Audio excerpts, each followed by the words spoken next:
Okay, Thank you so much. I'm so sorry about that. Of course, I you're got fine. You're fine. Don't worry about it. okay. Well, to kind of talk to you today, thank you for meeting with me. I did want to talk about for the Cowboy Journal article. My story is on the shortage of rural veterinarians in Oklahoma, and then also kind of touch up on the national problem. So I kind of wanted to just kind of start by getting some background info from you. I have it down that you graduated from Oklahoma State. Uh-huh. I just wanted to double check that. So if you could just tell me kind of about your day-to-day, some of your likes, dislikes that come with the trade. Well, of course, I graduated in 1977 from Oklahoma State.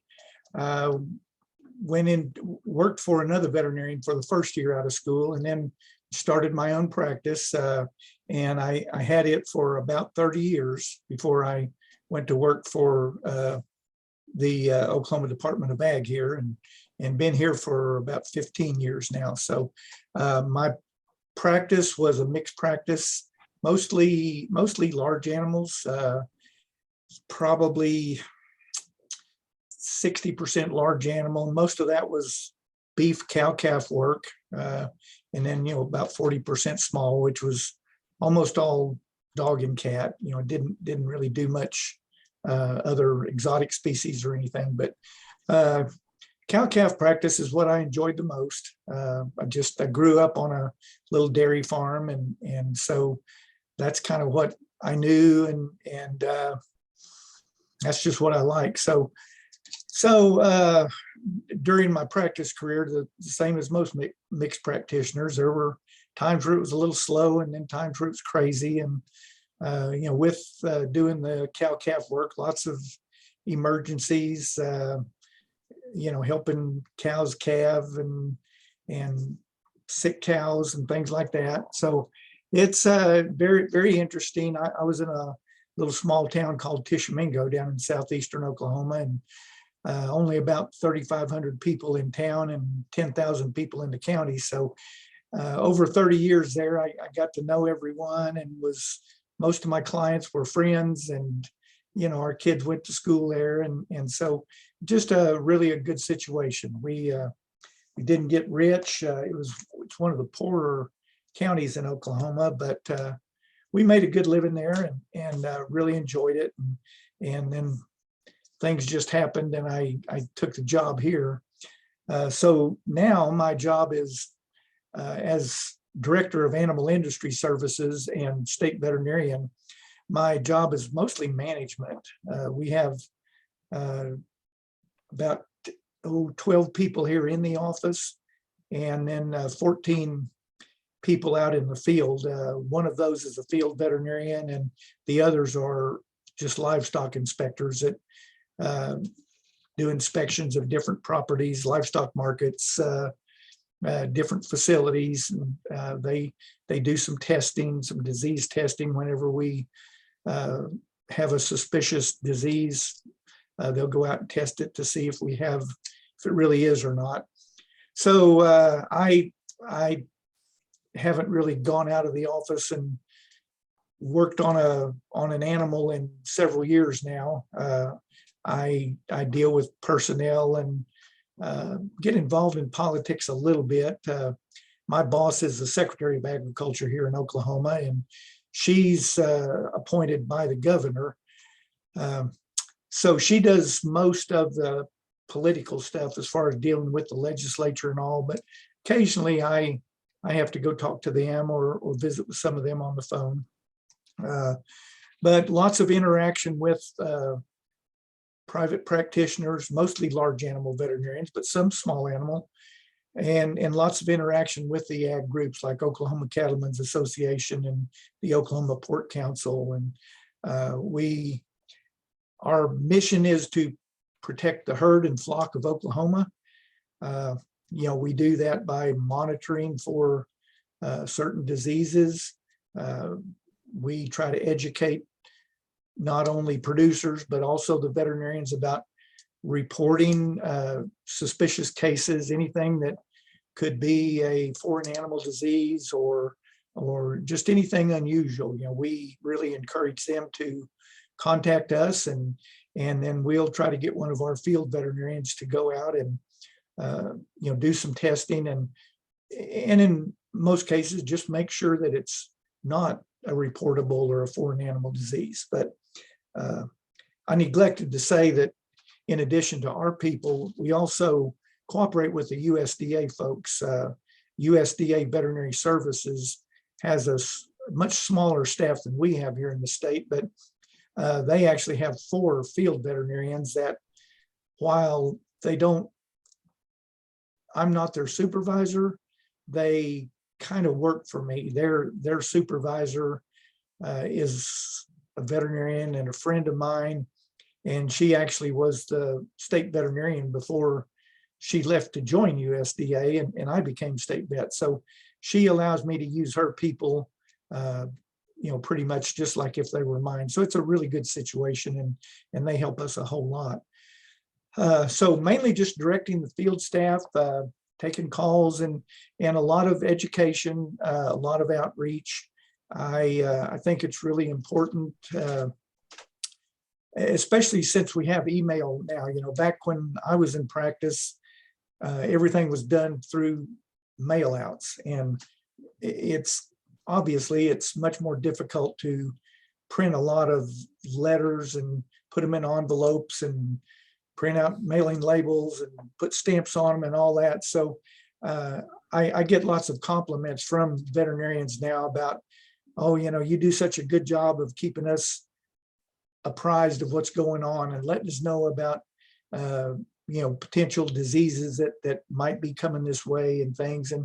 And I don't think I work any harder at that than the previous state veterinarians did, but it's just easier for us. So I do send out, got a long list of veterinarians and ag groups that, probably average 2 emails a week that I send out. Just, it might be like right now, we have a high pathogenic avian influenza, which is a foreign animal disease, and it's been found in some domestic poultry in several states to the east of us now. So we're all really working hard to try to make people aware of that, and to tell the backyard poultry folks to, really let us know if they see anything strange.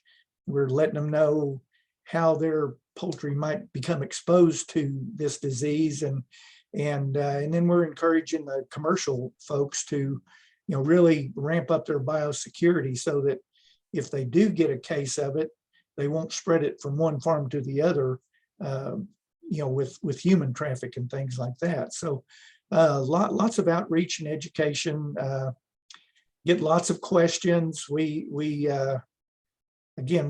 feel like we work pretty hard. What year are you in school? I'm a senior. I'm on my last semester. Yeah. Okay, so I won't get to talk to you. I think in May, we're doing what we call core orientation.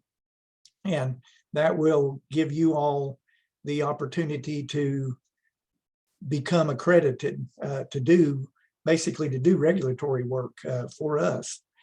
But I'm going to be gone on a trip during that time. But I always encourage the veterinary students to call us if they have any problems, because there are lots of really good mentors out there that are practitioners, and then there are some that are not so good. So I get a lot of calls from mostly younger veterinarians, but also some that are closer to my age, asking questions about how should we do this, or maybe, well, I think I made a mistake, so how can I correct it, or what should I do? And it's crazy sometimes. We laugh at some of the calls we get because we do make ourselves available, and people think we know everything, I guess. So it's kind of crazy, but I'd rather it be that way than have people be afraid to contact us and not let us know when something's going on. So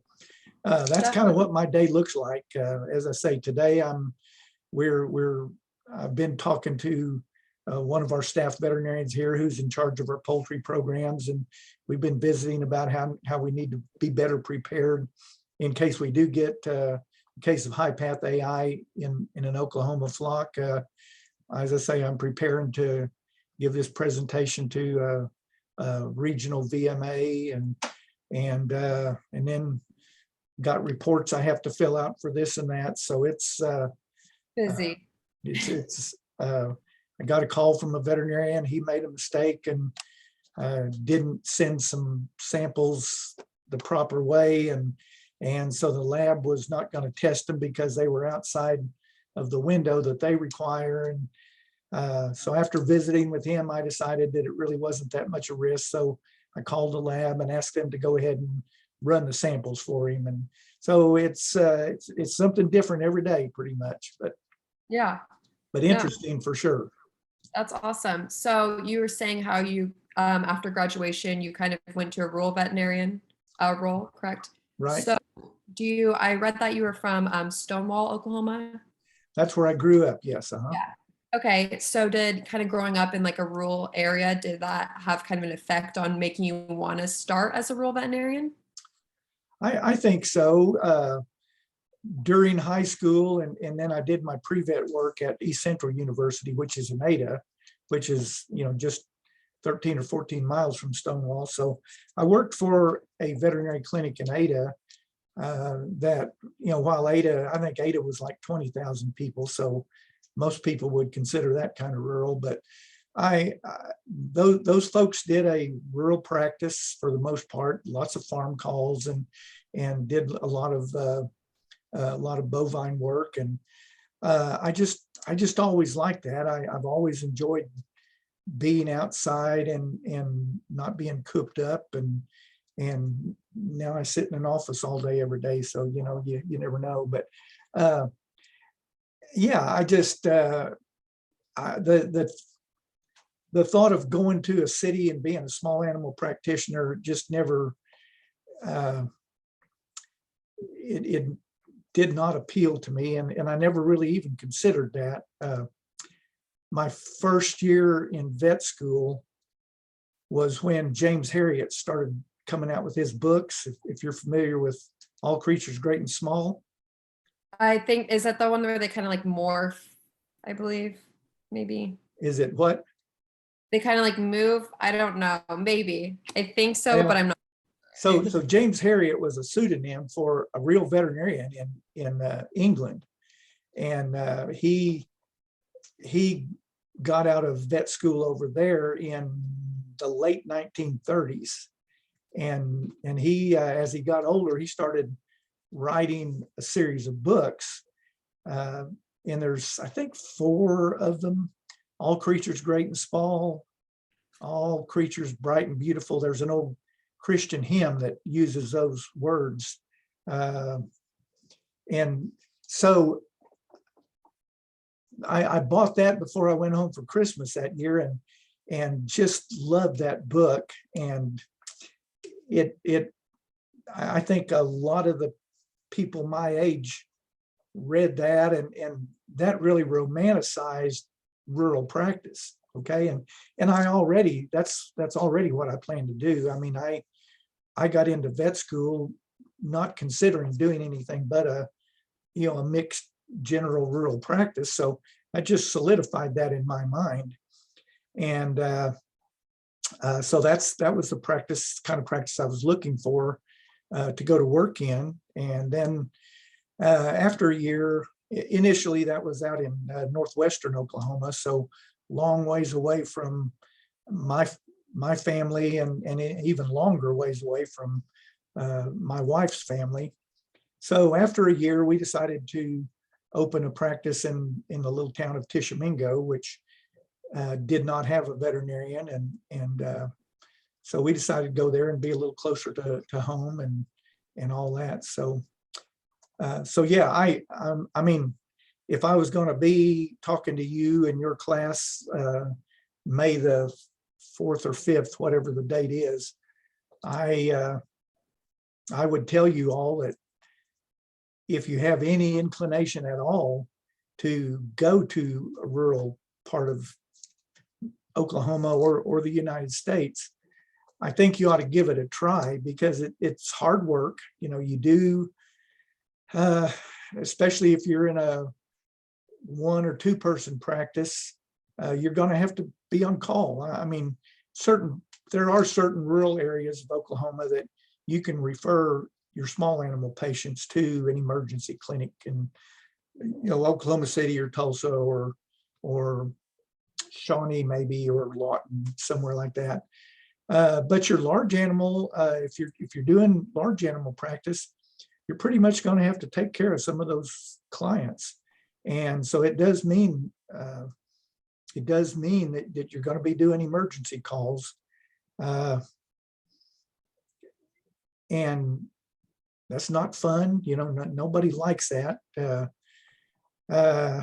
But some of your best stories, when you get together with classmates and at a meeting or whatever, some of your best stories are going to be those after hours calls, and I could sit and drink beer and tell stories for days about, my escapades out there in the middle of the night and all that. So it's good, but you have to be careful. I would also tell your classmates that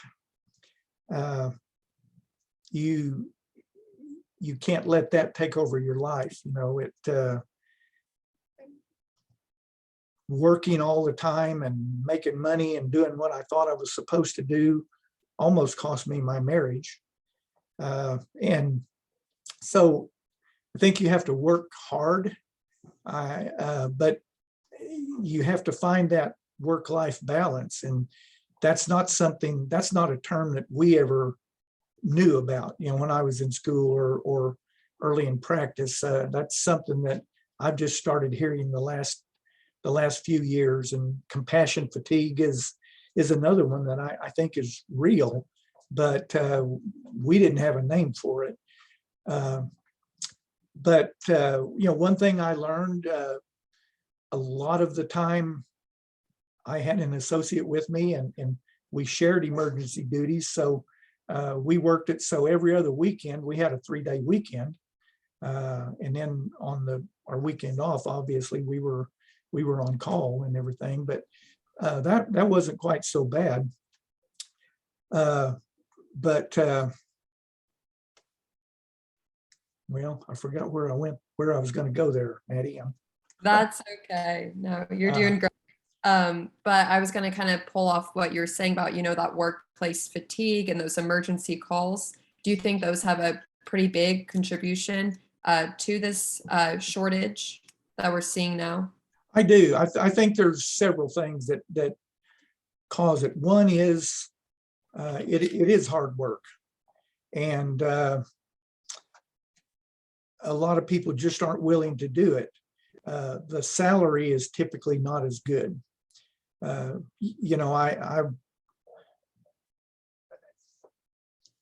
really don't have a real good feel. I think the people in rural Oklahoma who are being successful at hiring associates, I think they're beginning to understand that they're going to have to pay, $80,000 or so, somewhere in that range, and give some benefits to new graduates. But you can go to a small animal practice in Oklahoma City or Tulsa and probably make a good bit more than that and not ever be on call.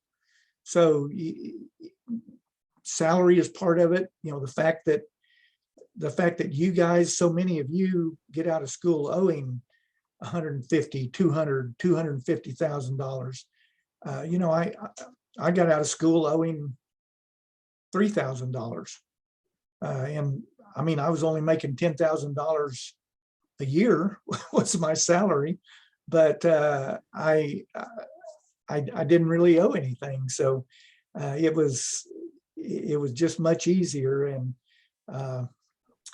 so salary is part of it. The debt load that you all carry, the fact that a lot of young people now don't want to have to take those emergency calls. And I get that. And a lot of veterinarians my age, they'll say things to me when I'm talking to them about, well, we can't hire anybody. these kids nowadays don't have the same work ethic we had, and that, and I don't believe that. The young veterinarians that I've been around, I think you guys have just as good a work ethic as I did. I think you just want to work a little smarter. I mean, we didn't know any difference.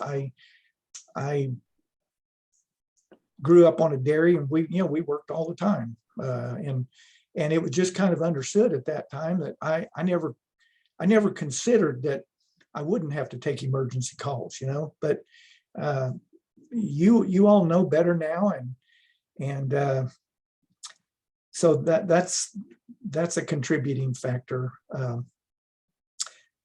Probably rural parts of the state don't have the lifestyle that a lot of young people are looking for now. They you may want to go out to eat or go to plays or whatever, and those things aren't always, I mean, there's places to eat in every little town, but it may be a greasy spoon. You fine dining may not be available. So though I think those are things that just quality of life that some people look at. Let's see, there was one other thing I was thinking of. Well, I do have some questions, because what I wanted to definitely Okay, you bet. focus on from you, especially because I talked to Rosalind Biggs yesterday and got to meet up with her. And so she kind of mentioned, because we talked about the student debt to, the salary and how that's such a big gap. But like your work, you've had the scholarships you've kind of been a part of, and then the student relief and all that. Okay, so wait, I thought of what I was going to say before we get into that. Okay. Okay, it's just I think another big problem is that the students who are getting into vet school now, the majority of my class back in 1973 when we started, the majority of us were farm kids. We were rural kids, and so I think it was more natural for us to want to go back there. Now I've got several classmates that, even though they were rural kids, they ended up in small animal practices in Houston or Austin, Texas, Tulsa, Oklahoma City. But a much higher percentage of us ended up back in rural parts of the country than I think the kids now, because number one, there's less rural kids out there. The percentage of Oklahomans has really switched to where there's a lot, well, I don't know if there's more city kids than rural kids, but certainly has moved that direction anyway.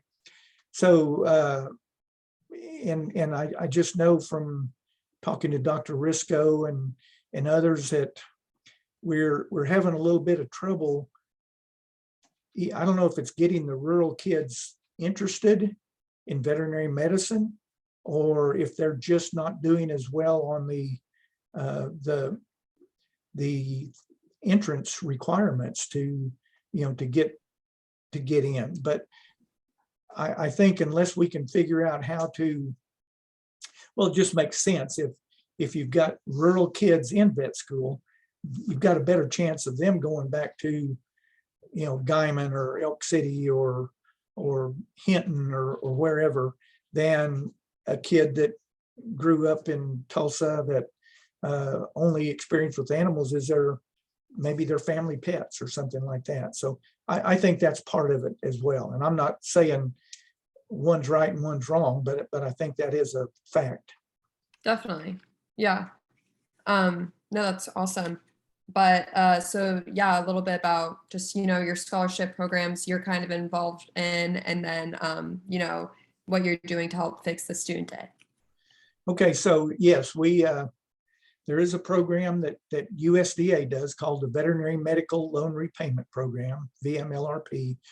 And that the state veterinarian or the state animal health official in each state is responsible for nominating certain number of areas in their state each year. We're Oklahoma, we get 7 nominations, and we probably get almost as many as any other state.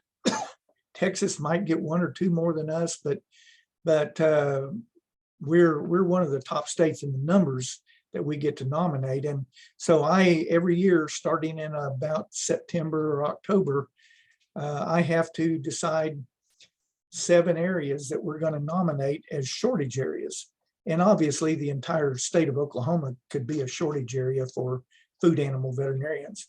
But they like you to narrow it down to where it's kind of a practice area. So I usually, what's worked the best for me is I send out an email and I tell people my target audience is an older practitioner who maybe has a young associate that they think is going to maybe take over the practice someday, or an older practitioner who's getting ready to quit and they want to hire an associate. And so if we can nominate their practice area and then let their associate apply for that award, we've had pretty good success with that, because this committee that looks at those applications, they're looking for someone that they think is going to stay in that area.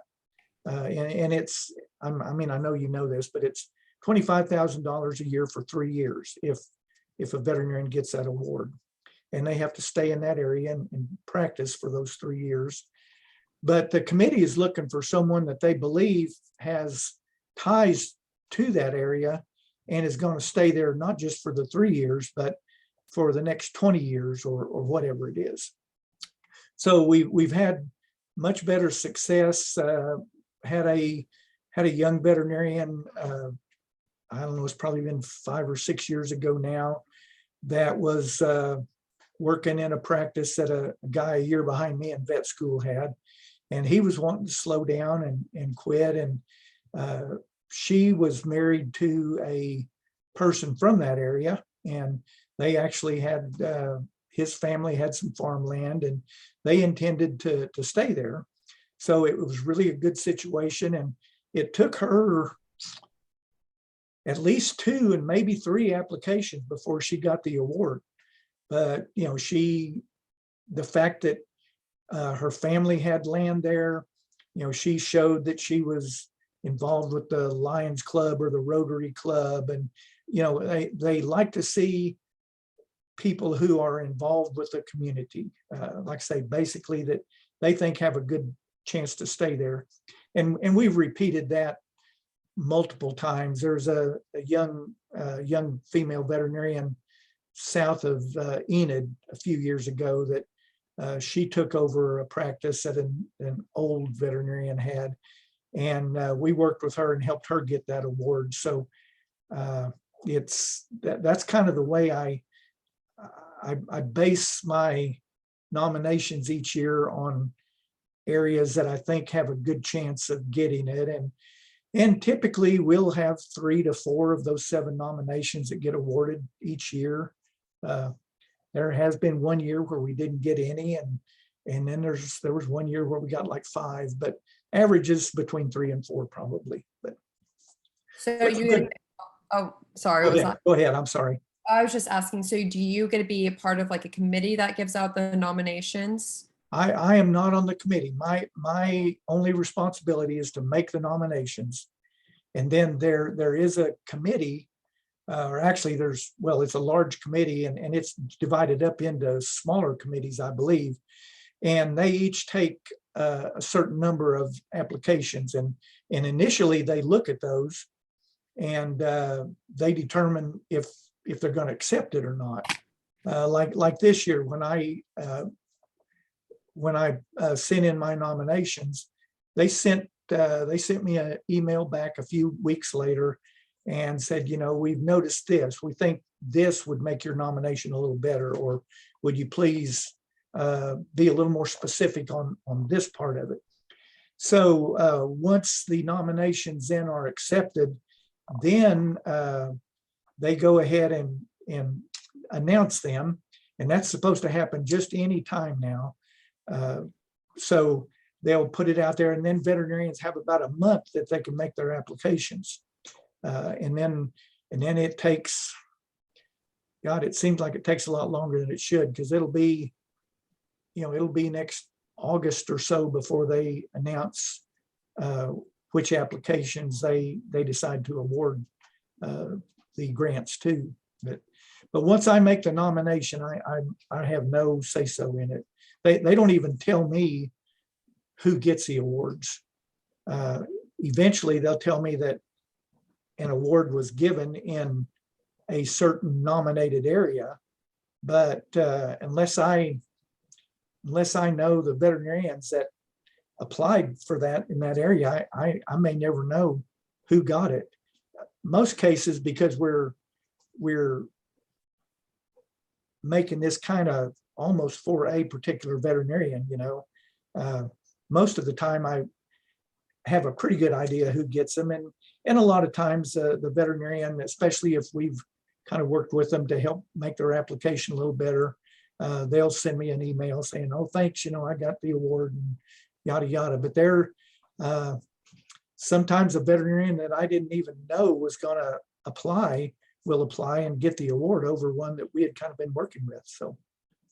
Yeah, definitely. I know you kind of talked about, and I can relate to this, I'm from rural Oregon and I grew up on cattle operation. And so our veterinarian, we have one, and she's pretty well known in the community, has kids that show steers, that kind of thing. So kind of why is it, important to have those rural veterinarians and have those relationships with them, as well as, how can we inspire to get more rural veterinarians? Well, I don't know how we can get more, but it is important. I usually tell your class, I've got a canned speech that I haven't changed much in the 11 or 12 years I've been giving it to the class, but I always tell them, I use myself as an example. When I moved to Tishomingo, it's, you're automatically, you're going to be one of the 3 or 4 or 5 best educated people in town. There's probably going to be an MD or 2 and maybe a dentist, and but you automatically have standing as a upstanding citizen and well educated. So people value your opinion. So it won't be very long before you'll have the opportunity to be on the Chamber of Commerce board, or this and that. I always encourage people to get involved in some civic organization.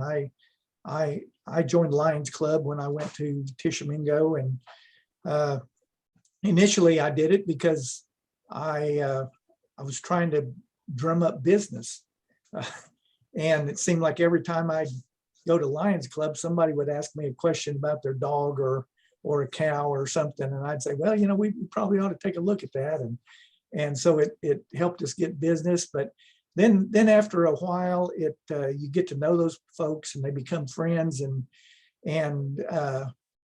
after a few years, when you start getting busier, then that's the one time a week that I would actually for sure leave the clinic and to go to lunch.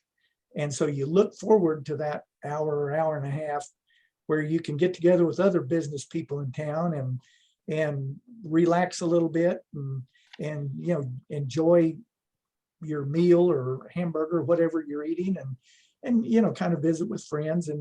And those civic organizations do a lot of really good things for the community as well. So it's you're serving your community, and I tell the students that you have the opportunity, and it's probably you're what's the saying, a big fish in a little bowl or something. Yeah, but you really do have the opportunity to have a positive impact on that community that you're in and the people in that community. I still 15 years, almost almost 15 and a half years since I left Tishomingo. And I still tear up a little bit when I think about, whenever I announced that I was going to be leaving, all the people that came out to the clinic and called, and stories that I didn't even remember, about, I remember when you took care of this, or you did this, and it's just really neat. And I don't think veterinarians not that veterinarians in Oklahoma City or Norman or Tulsa, I mean, they get involved in civic things, and some of them become city council members and certainly contribute. But as a general rule, I don't think most veterinarians in urban areas have that opportunity to impact their community like you do when you're in a rural area. As far as how we get more there, I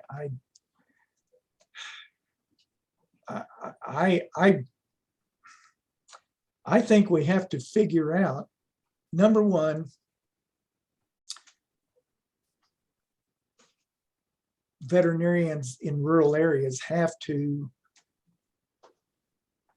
we have to start charging for our services. And I think that's gotten better, but we have to charge for our services enough so that we can afford to pay a young practitioner what they have to service their school debts, and to, buy a house and do a car payment and have kids and all, all the things that we as people want to do. I think we have to try to get away from the solo practice model, because that's just is hard.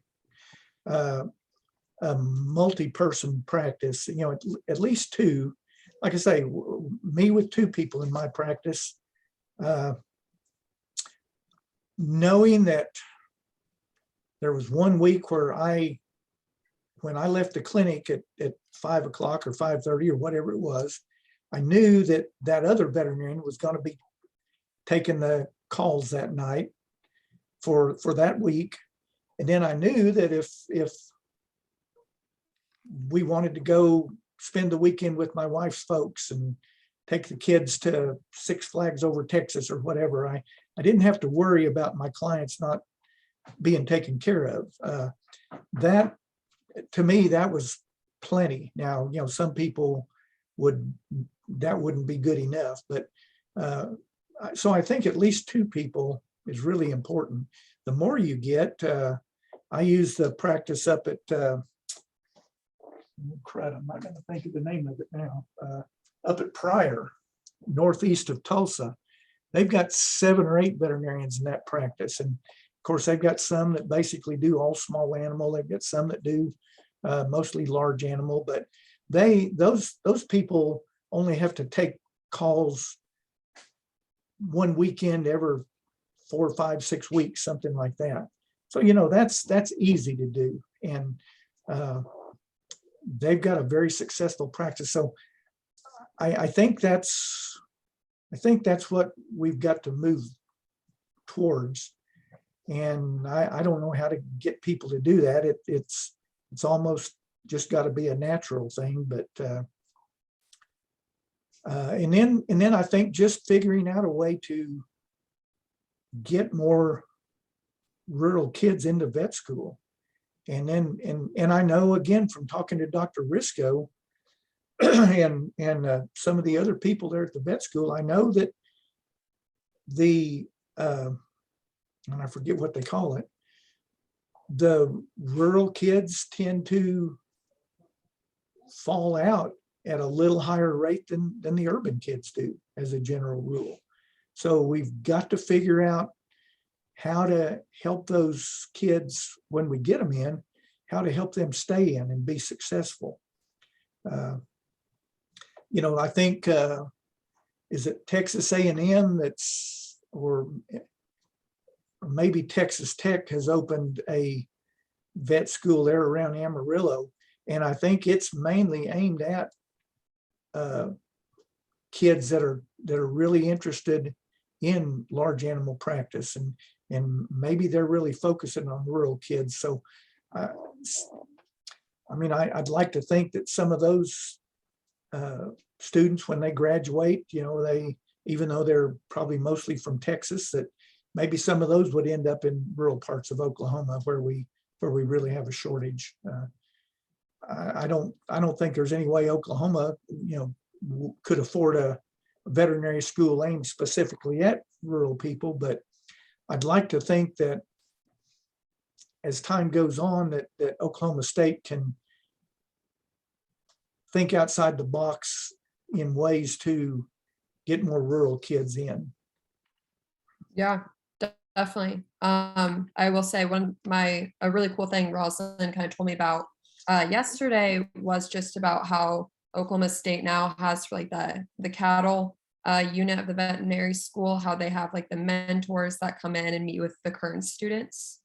I thought that was really neat, but yeah, definitely some more stuff like that. Yeah, no, I think Oklahoma State, Dr. Risco is aware of the issue. So is Dr. Biggs. I think they all are, and I do believe they're trying to come up with ways to help the situation. But then we talk about rural shortages, and heck, there's shortages of veterinarians in urban as well. There's you can look at any of our OVMA journals and see more openings for veterinarians in Oklahoma City and Tulsa and small animal practices than you do in the mixed animal practices. So yeah, it's crazy how just seemed like there for a while that we were gonna have too many veterinarians, and now we don't have nearly enough. Well, I hate to ask this question, but I feel like I kind of have to. But COVID, with that coming up, there was the COVID pets where more pets are going to shelters, and then also just the shortage. Do you think COVID played a role in the shortage? I do. I think the shortage was already there, though, Maddie. But yeah, I think COVID exacerbated it because again, this is not from personal experience, but just from veterinarians I talked to. One of our staff veterinarians here, she was in a small animal practice before she came to us. A little over 2 years ago. Her husband owns a small animal practice, and so she talks to a lot of small animal veterinarians, and everybody has just been crazy busy the last few years, and in my mind, they probably weren't as efficient by doing curbside service and things, but a lot of them say they actually were able to see more patients by having the client basically call them and sit, and so they didn't have the client in there talking and asking questions, which is not a bad thing. But a lot of them say they were more efficient, saw more patients. But I know, who was it? Our associate pastor at church a while back, their dog got sick, and they were really having trouble getting him in anywhere. And Dr. Ruby that works for me here, she says her husband their appointments are booked several weeks out, and it's just crazy to me to think that it's gotten that bad that you can't just call up and, if your dog's sick, get it in that day. You have to go to an emergency clinic. It's kind of like more and more like human medicine, I guess. I guess so. Do you think kind of, now when you're looking at trends, the rise of corporate companies getting into, vet medicine, do you think that's going to have, what kind of effect, I guess, do you think that'll have on this shortage? I hope it'll help. I don't know that it will, but I know one good mixed animal practice down at a little town called Verdon, which is just west of Chickasha. They were purchased by one of the corporate practices recently, and they're continuing to do large animal work as well as small animal. I'd like to think that the corporate practice model will make them more efficient, maybe with their business practices and maybe hiring, possibly. I don't know if they try to do any work with the pharmaceutical companies where if maybe this corporate practice owns 6 mixed animal practices in rural Oklahoma, they can buy more in bulk and allow those practices to purchase their supplies at a lower cost. Maybe things like that. I just don't have enough knowledge of those corporate practices and how they work. But I would hope that they do help. I guess my fear is that the corporate practices might be looking at the bottom line more, and they might say, well, we're not, we're making a lot more money doing small animals, so we're going to focus on that, and maybe they make the large animal charge more, which would be a good thing. Those of us in large animal practice have always, well, and I did this in my small animal practice as well. I looked at my clients and I sometimes made a determination on what they could afford to spend, and we always think that, well, especially on large animal, we have to make these people money, and you don't always have to. Maybe you're going to charge them a whole lot more than what that cow is worth, but maybe you find out a problem that keeps them from losing, a bunch more cattle in the future. Or and one thing I always found that always amazed me with the small animal folks was I always tried to offer them the best. In other words, if it was something that I wasn't a very good surgeon, I didn't really like surgery, so I referred a lot of things, but I would always suggest the very best. Like if I thought there was a back surgeon in Oklahoma City that was the best place to go, or ACL or something like that, I would suggest the best. And then I'd say, if that's not an option, there's this person here, doesn't do as many, but they do it. Or, worst case, if it's a really bad broken leg and you can't afford anything, I can put a Thomas splint on it and we can see how it goes. But it always amazed me, the people who I thought couldn't afford it, a lot of times could. They thought enough of their pet that they found the money. And so it took me a while, but I learned to don't predict what people can or will spend on their pets. Give them the option, and if they can't, then they'll tell you. They'll say, well, I'm sorry, we just can't spend that much, and then if I thought I could do something without having to euthanize the pet and give it a decent chance of surviving, then we might try that, and worked out okay. That's not what you asked me, but anyway. No, that's great. You gave me some good quotes there for sure. I know you're busy, so you've answered really everything I've marked down on my page, but I guess I kind of just want to end with, where do you see, rural veterinary going within like the next 5 to 10 years, or just the veterinary industry as a whole?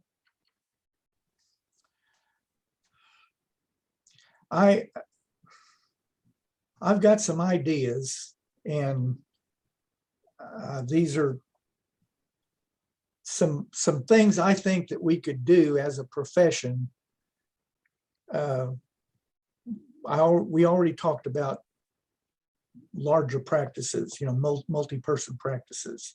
I really think that's the way to go. And then maybe, maybe like this practice in Pryor that's got 7 or 8 veterinarians there.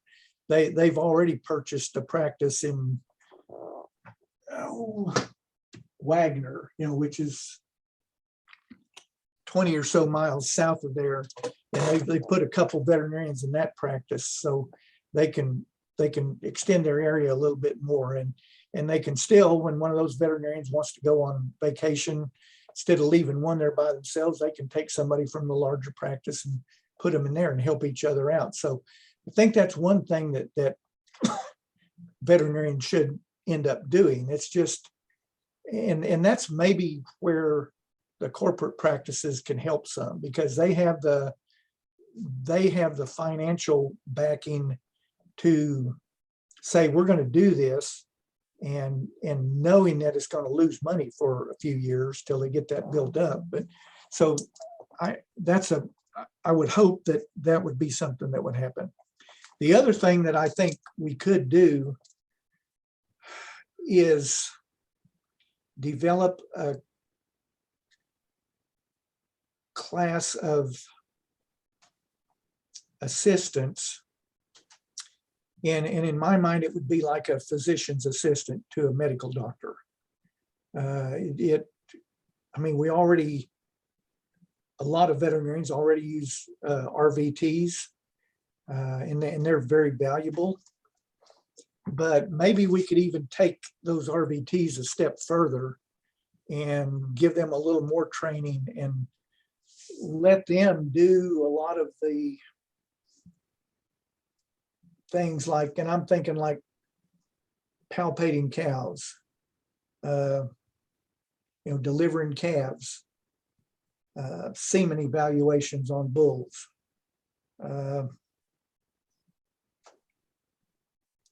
things like that, honestly, you can train anyone to do most of that stuff. And that way the veterinarian is not running back and forth doing things and the veterinarian can focus in on more kind of consulting things or herd health things. And in that way, the veterinarian can, if he or she is in a solo practice, they've got that veterinarian's assistant or whatever we're going to call that person.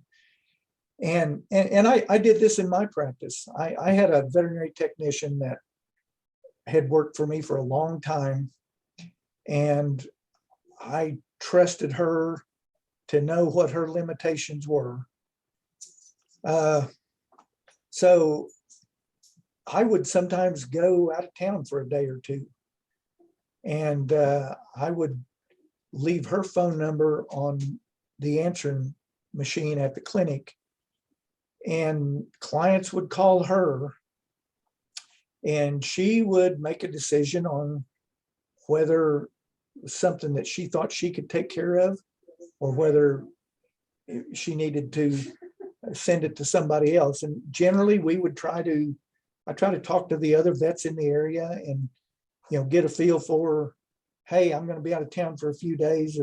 If Lily needs to send somebody your way, is that okay? And we tried to make sure, but so it wasn't uncommon for her to meet people down at the clinic at night and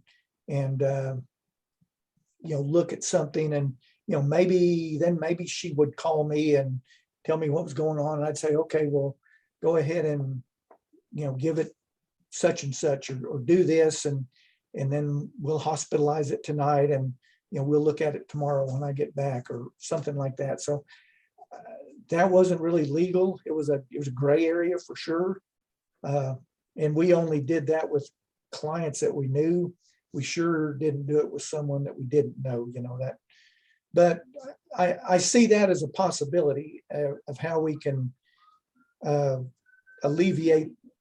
It won't increase the number of veterinarians out there, but it will maybe allow those veterinarians to service their clients and allow their clientele to be larger or spread out over a wider area, if that makes any sense. Now, I've mentioned that to a few people. I have a feeling that a lot of veterinarians would burn me on the cross for saying that, because you know, a lot of veterinarians are so closed-minded, and I'm probably speaking more of people my age or close to my age, but but the world's moving on. You know, we've lost, it's legal in Oklahoma now for a non-veterinarian to float horses' teeth, for a non-veterinarian to diagnose pregnancy in cows by rectal palpation, you know, things that used to be veterinarian only. And we as veterinarians have not taken care of our clients. And so the clients have gone to their legislators and said, hey, our vet's not taking care of this for us, so we need somebody that will. And you know, the tooth floating thing is a prime example, I think, of how that happened. You know, I didn't like floating horses' teeth. I didn't have the power tools that a lot of them have now, but I did the basic dental care. But I never turned anybody down. If I examined that horse's mouth and I knew it was something I couldn't do, there were a couple veterinarians in my area that did do dental work, so I'd refer them to them. But I think a lot of veterinarians just said, we don't do that. And so that leaves the client then looking for somebody that will. And if there's a lay person that's down in Texas and, you know, he puts out feelers, and so then people start using him, and then it all came to a head about 10 or 12 years ago. And you know, and non-veterinarians ran a bill to change our Practice Act to where non-veterinarians could charge people to do dental work on their horses. And we've got a couple of them. There's one of those non-veterinarians that does a great job, and I talk to him all the time, and he's actually developed relationships with a lot of veterinarians, because legally those lay people can't carry sedatives, and they have to do that through a veterinarian. So this guy has developed relationships with a number of veterinarians, and most of the work he does is at veterinary clinics. He'll put out the word that I'm going to be at Dr. Johnson's clinic on such and such a day, and so he'll work with Dr. Johnson to, if they need to sedate those horses, or if it's a surgery, you know, Dr. Johnson will lay it down, and they'll kind of work together on extracting that tooth or whatever. And he's got all the latest equipment, and you know, he's set up to do it where most veterinarians can't. So I think there's some good way that we can work with lay people there on that. But you know, at one time, lay people couldn't do that legally. It was our deal, but we didn't take care of our clients, and we lost it. And that's what's going to happen with even more, I'm afraid, if we don't figure it out. And again, I'm pontificating on, you didn't ask for all that, but Oh, no, the more I have, the better, I think. I do think, and I don't know how it ever comes about, but I do think allowing there to be a veterinary nurse or something like that makes sense to me. So the veterinarian still has control of that. You know, we're still responsible, although that person would be licensed. And you know, if they were properly licensed, and they went out and they did say an OB. Now they couldn't do a C-section or something, but if they went out and an OB went south and the cow didn't make it, and whether it was their fault or not. You know, most farmers are going to understand and not, you know, just let it go. But there's always that one person that, you know, may try to sue that person. So if the assistant is properly licensed, it wouldn't come back to the veterinarian. You know, it's not the veterinarian's fault. And so we'd have to work some things out like that. But I do think that is a way to somewhat solve that problem, Maddie. I don't know. I don't know how we get there, but it won't surprise me if I live 10 or 15 more years. It won't surprise me if we see something like that happening. If the vet school can't figure out how to get more kids to go back to rural Oklahoma, or the legislature. You know, I read something the other day from Arizona where they're trying to run a bill in the Arizona legislature to, oh shoot, what was it? I forget now, but it was gonna be a lot of money, and they were gonna try to give like 100 veterinarians $150,000 each to practice in rural Arizona, I think, something like that. You know, now if our legislature would help, say, certain towns, so say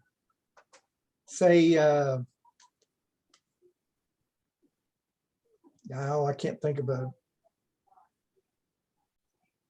town right now, but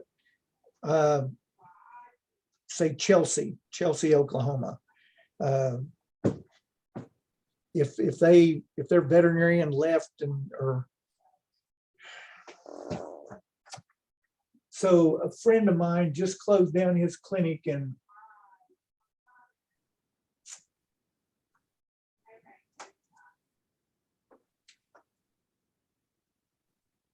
somewhere northwest of Crescent, Oklahoma.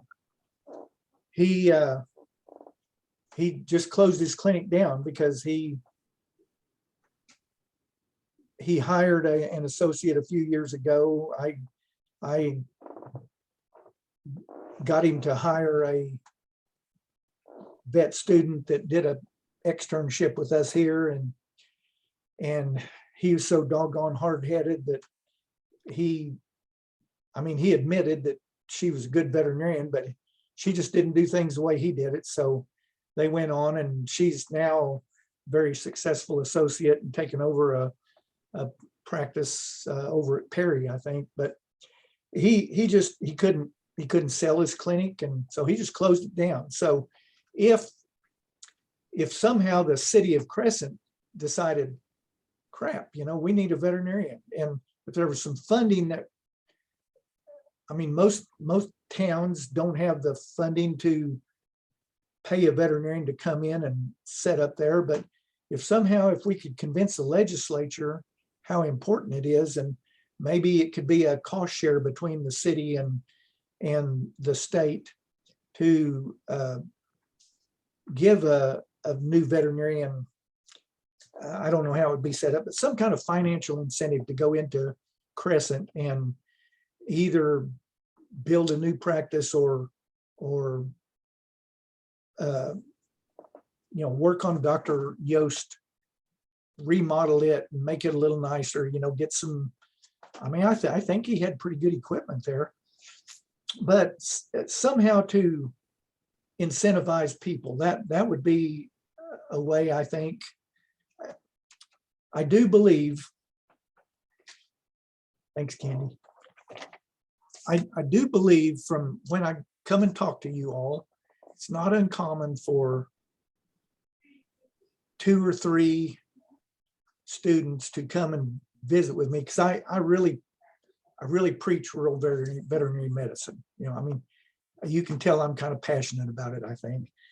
And it's not uncommon for me to have 2 or 3 students come and say, man, we'd like to do that, but we're really not farm kids, we don't know how. And um, I can think of 2 or 3 over the years that we've helped them kind of find a place to get started. And I've talked to them as they get out, and they call me a lot. And I'm just really proud of the veterinarians that they've become. And I think they're enjoying being in rural Oklahoma. And I know they're doing a great job serving their clients. And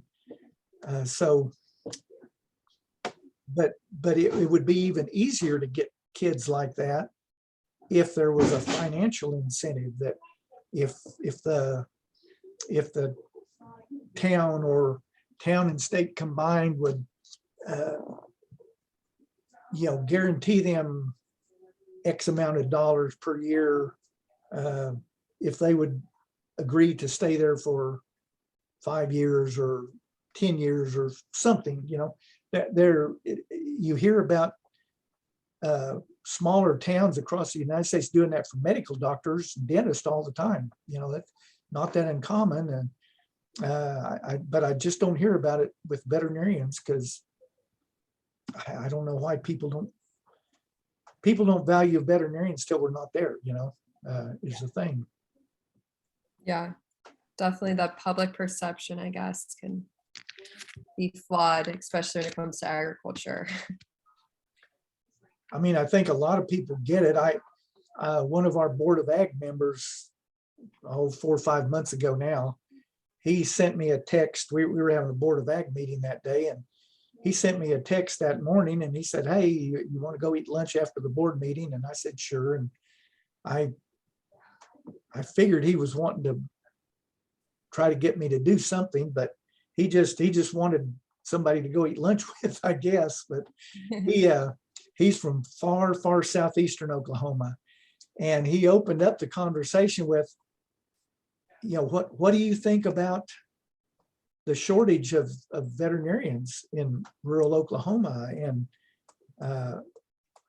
then before I had the chance to answer, he said, "And I know we've done it to ourselves, because he's learned to palpate his own cows, and they buy. You've got these fly-by-night pharmacies that will sell them all the antibiotics and stuff, without having a valid veterinary client-patient relationship." And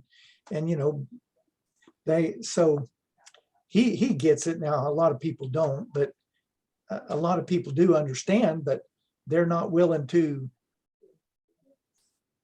go ahead and pay a veterinarian to do those things that they've kind of learned to do, and I don't know. No, That's something you're going to have to figure out, Maddie. yeah, and I will definitely keep you updated. I'm gonna hopefully I'll start writing the story this week. I have a couple more interviews next week. But yeah, I'll keep you updated too on everything I'm writing and send it to you. So where are you going to go when you graduate? So I'm an agriculture communications major.